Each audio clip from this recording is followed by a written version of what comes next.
Hello,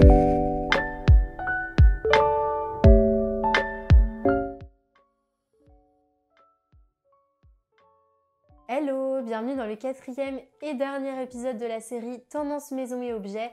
Donc depuis une semaine et demie, je vous poste des petits épisodes sur les concepts phares que j'ai repérés sur la dernière édition de Maison et Objets. Donc sur le premier épisode, on a parlé de la thématique Nature is Home. Sur le deuxième, c'était Refuge sophistiqué. Il y a quelques jours, je vous ai posté le 3e épisode sur la thématique Vintage Revival. Donc ce 4e épisode, je l'ai appelé Home Hub. C'est probablement ma thématique préférée puisqu'on est sur l'idée de voir la maison au centre de toutes nos activités. Donc c'est clairement un mode de vie qui est en plein essor depuis le début du Covid et les premiers confinements. En fait, toutes les activités ont été recentralisées au cœur de notre habitat. Donc maintenant, on est habitué à y travailler, à recevoir, à faire du sport, pendant les confinements, à éduquer les enfants, mais aussi à y pratiquer nos divers loisirs. Alors globalement, tout est quand même redevenu plus ou moins à la normale.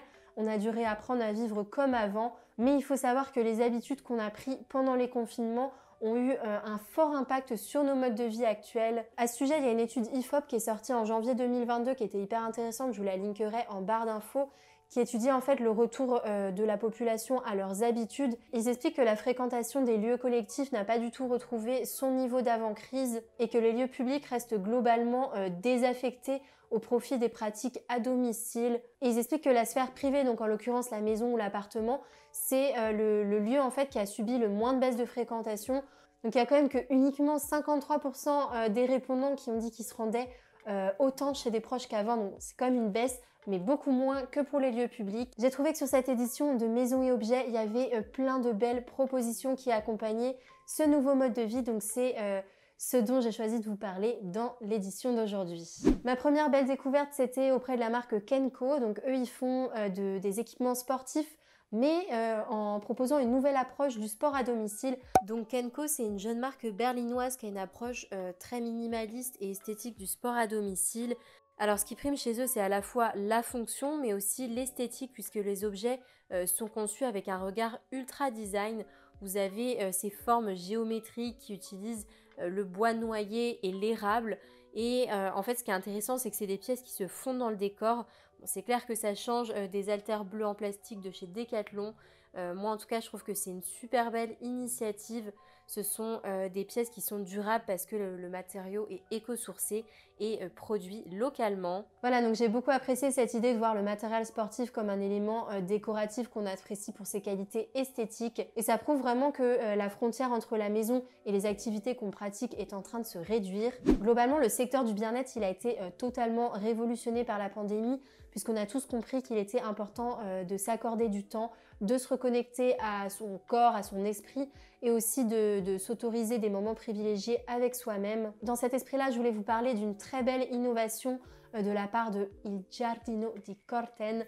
Donc, je parle pas italien, donc désolée pour l'accent. Donc ça s'appelle la pièce qui n'existe pas. Donc c'est des cabines sur mesure que vous pouvez poser dans le jardin pour vous offrir un moment de déconnexion. Ce qui est drôle, c'est que ça reprend vraiment ce mythe de cabane dans les bois.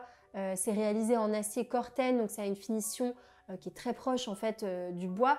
Et on retrouve aussi le verre, donc qui nous permet d'avoir une vision assez globale sur l'extérieur. C'est un objet qui est architecturalement hyper agréable et qui se fond parfaitement dans un décor végétal. Donc comme je vous disais, c'est une solution prête à poser mais qui est entièrement customisable puisque vous pouvez choisir d'intégrer la pièce de votre choix à l'intérieur.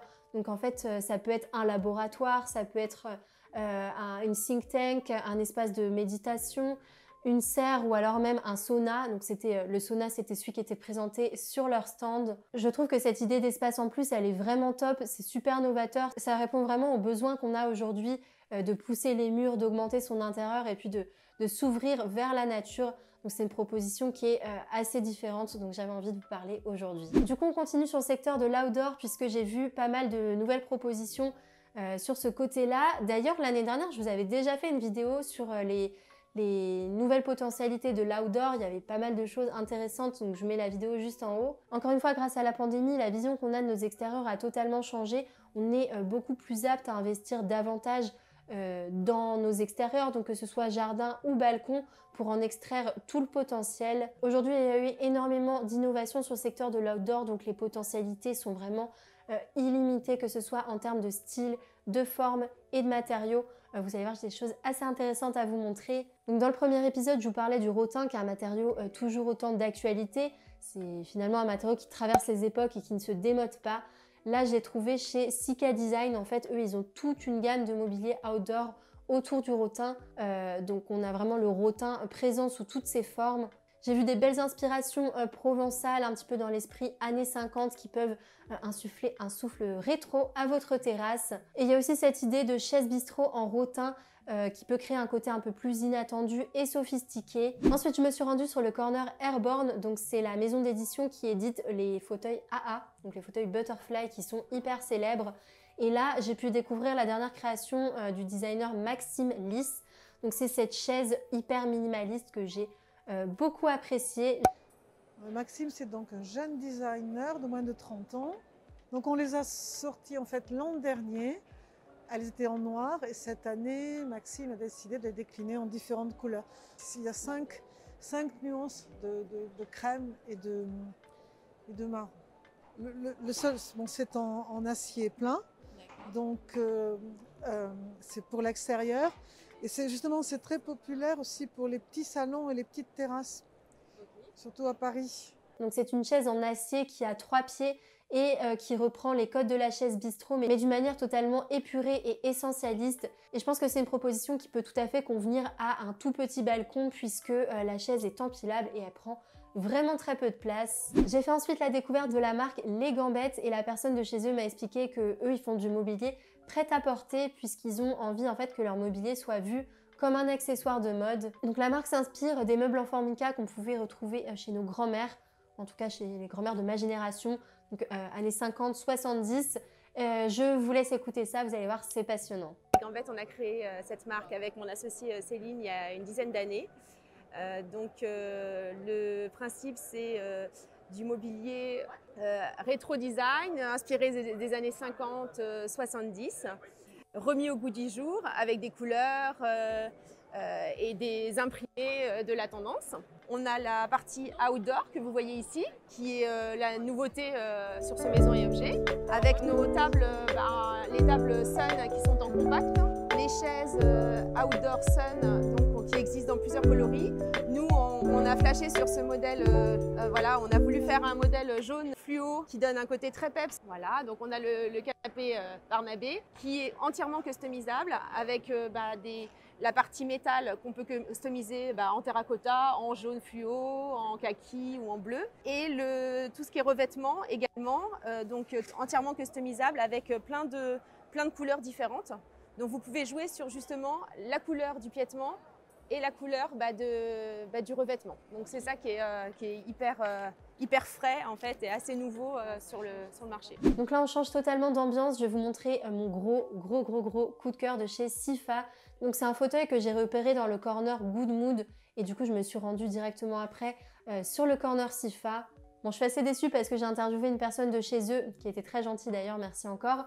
Et malheureusement il y a eu un problème de micro, donc je pourrais pas vous mettre le rush, mais je vais vous retranscrire un petit peu ce qu'ils m'ont expliqué. Donc c'est une collaboration avec le duo de créateurs français Doppel Studio et ils ont créé cette gamme Big Roll donc, qui est constituée de 3 éléments. Vous avez un fauteuil, un canapé 2 places et un canapé 3 places. Le design est inspiré des bouées gonflables qu'on voit dans les piscines.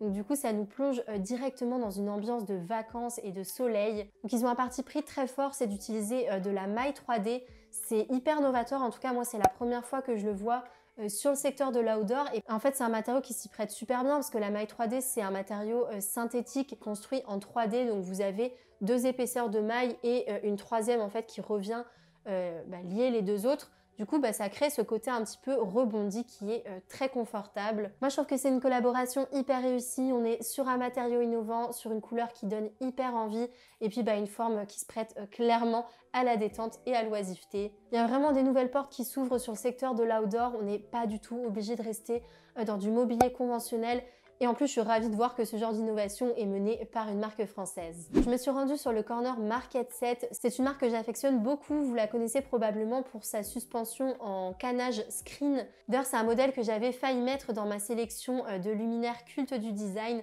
Mais bon, je m'étais cantonnée à des modèles un peu plus anciens. Cette année, ils avaient des nouveaux modèles qui sont tout aussi attirants, notamment des innovations assez inattendues sur le secteur de l'outdoor. Donc regardez, c'est hyper sympa. La collection Singapour qui est une collection iconique, donc on a sorti les couleurs naturelles, et une collection outdoor avec la baladeuse Singapour sortie en septembre l'année dernière qui a déjà eu un gros succès. On a décliné le lampadaire outdoor IP44, donc prévu pour être mis à l'extérieur en tissu Sombrella avec un canage verni par un vernis marin et un système d'étanchéité autour de la douille par un joint silicone. Donc le produit est un produit indoor-outdoor. Ça, on peut le laisser dehors tout l'hiver? Tout l'hiver. Alors il est toujours idéal de protéger quand même l'abat-jour par une petite housse, mais il peut rester totalement à l'extérieur. Et la petite baladeuse, qui est une baladeuse nomade, rechargeable avec 8 heures d'autonomie, qui existe en 3 coloris. Donc là c'est pareil, le tissu est du tissu Sombrella, fait pour l'extérieur. La anse est en bambou et le canage est en canage verni par un vernis marin. Ce concept de lampe baladeuse, j'ai vu beaucoup sur le salon. Moi, c'est quelque chose que j'adore puisque ça répond vraiment à un besoin. En fait, ça accompagne l'habitant en fait, dans ses déplacements dans la maison. Allons voir un peu là-haut. Plutôt que de multiplier les sources lumineuses, on peut avoir une seule et unique lampe qu'on amène sur la table un soir d'été pour dîner et puis qu'on rentre pour l'hiver pour l'exposer dans son salon. J'en ai vu des très jolies chez Ezeis, donc là aussi c'est une marque qui est spécialisée sur le mobilier outdoor et ils ont toute une gamme de lampes baladeuses. Celui que j'ai préféré c'est le modèle Usea, donc c'est une lampe en bois d'inspiration japonisante. Vous avez des tiges de bois qui font office d'abat-jour et ce qui est top c'est que ça permet de diffuser une lumière assez tamisée et chaleureuse qui est parfaite pour une soirée d'été. J'ai fait une belle découverte aussi chez Ezeis, donc c'est l'utilisation du liège sur le mobilier extérieur et finalement c'est une vraie évidence puisque c'est un matériau qui est tout à fait adapté. Tout comme la maille 3D, il résiste à l'eau, il est imputrescible et il résiste au soleil également et c'est à se demander pourquoi on n'y avait pas pensé avant. Donc eux ils ont la gamme Monocork, ce sont des petits modules en liège, c'est des carrés un petit peu arrondis que vous pouvez utiliser de différentes manières. Ça peut servir en assise, en table, en piédestal et ce qui est intéressant c'est qu'on peut les séparer ou les regrouper pour créer un plus grand module. Le liège c'est une matière qui est hyper chaleureuse et qui peut aussi vous permettre de créer une belle harmonie entre votre intérieur et votre extérieur. C'est une matière qui est hyper prometteuse, en fait on l'extrait manuellement de la nature puisqu'en fait le liège c'est tout simplement la couche supérieure de l'arbre. Donc pour le récolter, on a juste à extraire l'écorce et en fait ça ne tue pas l'arbre, on n'a pas besoin de le couper. Le chêne-liège ça pousse en Europe et donc c'est une matière qui est renouvelable, recyclable et biodégradable. Depuis quelques années, il fait son apparition dans le secteur de la mode en tant qu'alternative du cuir, aussi dans tout ce qui est sport et bien-être avec des tapis de yoga. Là j'ai aussi vu une marque qui faisait du matériel sportif en liège. Après pareil sur le secteur de l'enfant, on va le retrouver sur des jouets. Dans la cuisine, on le retrouve aussi sur tout ce qui est accessoires. Ça commence à arriver aussi sur les revêtements muraux. Et là, sur le salon, j'ai vraiment remarqué qu'il arrivait de plus en plus sur des grosses pièces de mobilier. J'ai notamment découvert une marque qui utilisait le liège pour créer des lits. Et vous allez voir, eux, ils utilisent le liège pour une autre propriété. Donc, je vous laisse découvrir ça tout de suite. So when we sleep, our body is attached from electrostatic and magnetic waves that damage our body. Cork is an anti-static material that solves this problem. In fact, with this bed, you can sleep better. It's a totally natural bed without any chemical parts and any metal parts. We are based in Sardinia when we produce this furniture, and we create a lot of furniture from the tables to the sideboards and pictures, frames and different kind of furniture. Voilà, donc pour conclure sur le liège, c'est un matériau qui est hyper prometteur, autant du point de vue décoratif qu'écologique. C'est vraiment ce genre d'initiative que j'ai envie de vous faire découvrir aussi dans mes vidéos. Je trouve que depuis la pandémie, les cartes ont été vraiment redistribuées. On voit d'un nouvel œil en fait nos intérieurs et nos extérieurs. Donc ça nous incite à extraire le meilleur de chaque espace. C'est vrai qu'on a pris l'habitude de faire beaucoup de nos activités à la maison et ça prouve vraiment que notre habitat c'est le seul espace sur lequel on peut avoir un contrôle total. Rappelez-vous que c'est votre habitat qui doit s'adapter à vos besoins, vos envies et vos contraintes et certainement pas le contraire. Et aujourd'hui, on est vraiment aidé par les marques et les créateurs qui, par leurs innovations, nous facilitent la transition de nos espaces. Voilà, donc c'est ainsi que je clôt cette série Tendance Maison et Objets. En tout cas, ça a été un réel plaisir pour moi de centraliser toutes ces informations et puis de vous construire ce format. Vous remarquerez que ces derniers temps, il y a beaucoup de vidéos tendance déco sur la chaîne, mais j'essaie vraiment de créer un fil conducteur dans tout ce que je vous raconte. Les tendances, en fait, elles ont un cycle de vie, donc elles pointent leur nez, elles éclosent, elles sont ensuite adoptées par le plus grand nombre et ensuite soit elles mutent, soit elles se pérennisent telles quelles, soit elles s'arrêtent net. Mais en tout cas, je trouve que c'est intéressant de vous parler du cycle global de la tendance et pas uniquement de vous parler d'un concept ponctuel qui arrive et pof, on n'entend plus parler le lendemain. J'espère que vous avez aimé ce format. En tout cas, j'aimerais bien avoir vos feedbacks en commentaire pour savoir si c'est quelque chose que je vais réitérer ou non la saison prochaine. Il faut savoir que ce genre de série, c'est hyper chronophage pour moi puisque y a tout le temps de réflexion en amont, ma présence sur le salon, les interviews des marques, ensuite centraliser toutes ces idées et puis vous filmez quand même 4 vidéos, les éditer et les poster. Je voulais aussi prendre un petit moment pour remercier Maison et Objets de m'avoir invité sur cette édition et également toutes les marques et créateurs avec qui j'ai pu échanger et qui m'ont raconté un petit bout de leur histoire. En fait, sans ça, je pense que la vidéo aurait été beaucoup plus compliquée ou en tout cas beaucoup moins intéressante. Donc si vous me regardez, merci à vous de m'avoir accordé un petit peu de temps. Donc voilà, n'hésitez pas à liker cette vidéo si vous l'avez appréciée et à vous abonner à la chaîne si ce n'est pas encore fait. D'ailleurs, dimanche, il n'y aura pas de nouvelles vidéos. Là, je viens d'en poster 4 d'affilée, donc petite pause. Mais c'est surtout que je travaille sur un nouveau format qui va être assez sympa, que j'ai jamais fait encore sur cette chaîne. Donc on se donne rendez-vous dimanche prochain pour une nouvelle vidéo. Et en attendant, je vous souhaite de passer une très bonne semaine. À bientôt!